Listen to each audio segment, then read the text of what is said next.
নমস্কার, আজ আবার একটা ভিডিও নিয়ে হাজির।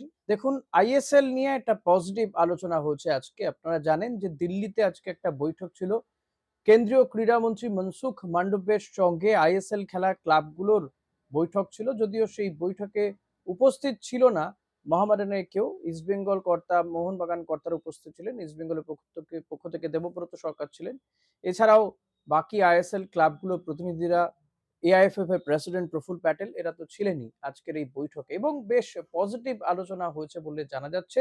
আইএসএল নিয়ে আইএসএল হবেই এবং সেটা যথাসময়ে হবে। অর্থাৎ যে সেপ্টেম্বরের যে টেন্টেটিভ ক্যালেন্ডার প্রকাশ করেছে এআইএফএফ তেমনই তারই আশেপাশে কোনো ডেটে আইএসএল হবে এবং ক্লাবগুলো বলেছে যত দ্রুত সম্ভব এই সমস্যার বা এই জট কাটিয়ে উঠতে। জিনিয়াস স্পোর্টস নাকি ক্লাব জোট কারা করবে সেটা নিয়ে একটা দোটানা চলছিল। মনসুখ মান্ডব্য তিনি বলে দিয়েছেন যে এক্ষেত্রে সব পক্ষ বসে আবারও আলোচনা করে সমাধান সূত্র বের করতে। তবে মোর অর লেস একটা সমাধান সূত্র বেরিয়ে গিয়েছে যে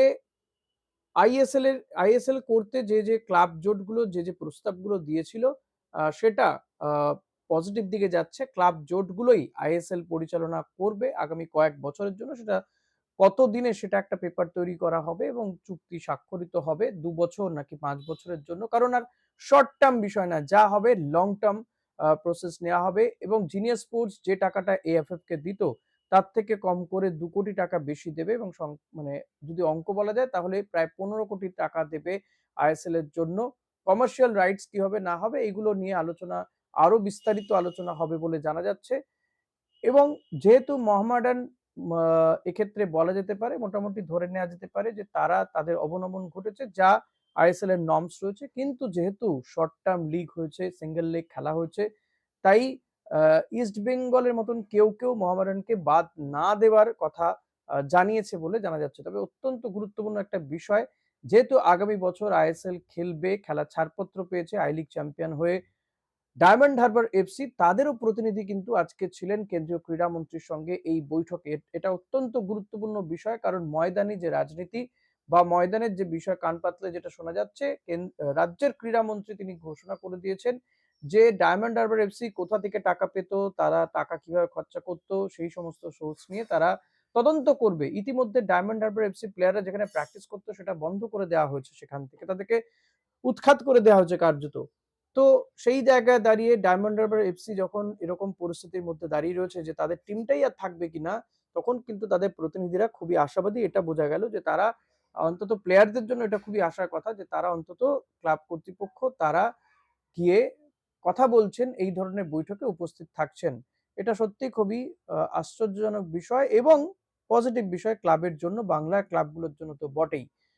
তো ক্লাব জোটগুলো যে প্রস্তাবগুলো দিয়েছে সেগুলো নিয়ে আরেক প্রশ্ন হয়তো আলোচনা হবে। তবে কেন্দ্রীয় ক্রীড়ামন্ত্রীর সামনে মোটামুটি ঠিক হয়ে গিয়েছে যে আইএসএল হবে এবং ক্লাব জোটকে এক্ষেত্রে দেওয়া হবে আইএসএল করতে।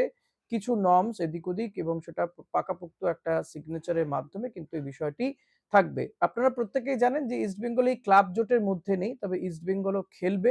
আ এটা নিয়ে কোথাও কোনো সন্দেহ নেই। তারা এবারের আইএসএল চ্যাম্পিয়ন অতি অবশ্যই খেলবে।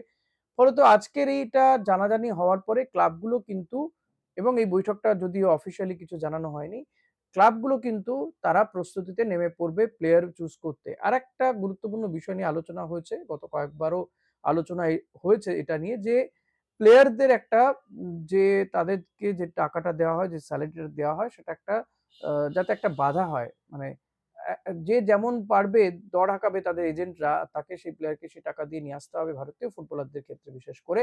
তো সেটা একটা সিস্টেমে আনার কথা বলা হচ্ছে যে বার্ষিক ৬০ লক্ষ টাকার একটা ক্যাপ এই ধরনের ক্ষেত্রে নিয়ে আসা হোক, চালু করা হোক। কারণ ভারতীয় ফুটবলের এই মুহূর্তে যা অবস্থা সেটা আমি আপনি প্রত্যেকেই জানি। ১৩৯ নম্বরে ফিফা র‍্যাংকিং এ রয়েছে। ১৩৬ ছিল। এই লন্ডনে গেম হারা, তাজিকিস্তানের সাথে ফ্রেন্ডলি ম্যাচে হেরে যাওয়া এই সমস্ত ক্ষেত্রে হারাহুড়ো জন্য কিন্তু ৩ ধাপ আরো নিচে নেমে গিয়েছে ভারতীয় ফুটবল। ভারতীয় বংশোদ্ভূতরা যখন বিদেশে খেলছে, কেউ বিশ্বকাপেও পারফর্ম করবে। ৪ জন আ ভারতীয় বংশোদ্ভূত প্লেয়ার এমন রয়েছেন যারা আ বিশ্বকাপে খেলছেন, প্রতিনিধিত্ব করছেন। তারা এই মুহূর্তে যে দলে রয়েছেন কঙ্গো, নিউজিল্যান্ড বা অস্ট্রেলিয়াতে তারা খেলবেন। আমি একটি ভিডিও করেছি, সেই ভিডিওটা দেখে নিতে পারেন। সেখানে আমি দেখিয়েছি যে ৪ জন ভারতীয় বংশোদ্ভূত তারা এবারে বিশ্বকাপে অংশগ্রহণ করছেন। তো এটা গুরুত্বপূর্ণ একটা দিক যেখানে অন্তত স্যালারি ক্যাপ চালু হওয়াটা দরকার রয়েছে, যে ভারতীয় ফুটবলারদের এমন বড় দর হাঁকানোর মতন কোনো জায়গা নেই। এমন বিরাট মাপের প্লেয়ার নয়, তাদেরকে প্রচুর টাকা দিয়ে নিয়ে আসতে হবে।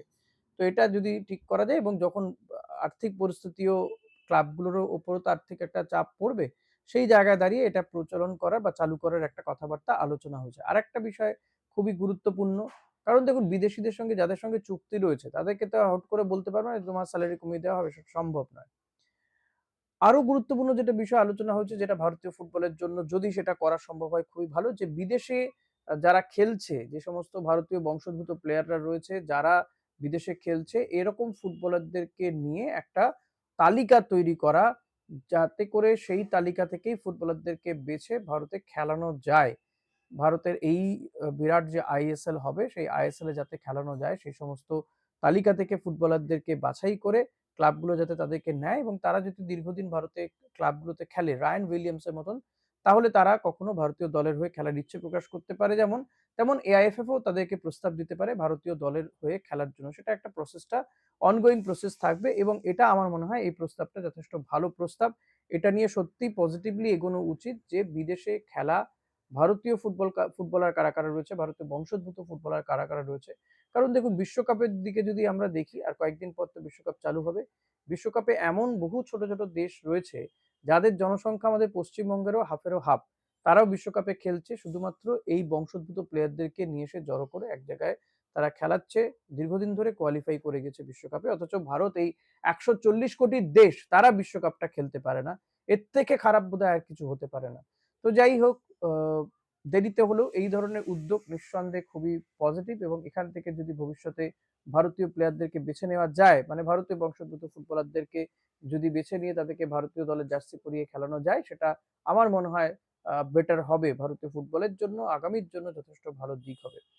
এবং ক্লাব জোট তারাও চাইছে কিন্তু যে আগামী বছর, মানে এই পরের মরশুমে আইএসএলটাকে ধুমধাম করে করতে, আরো ভালো করে করতে, আরো জমকালো করে করতে।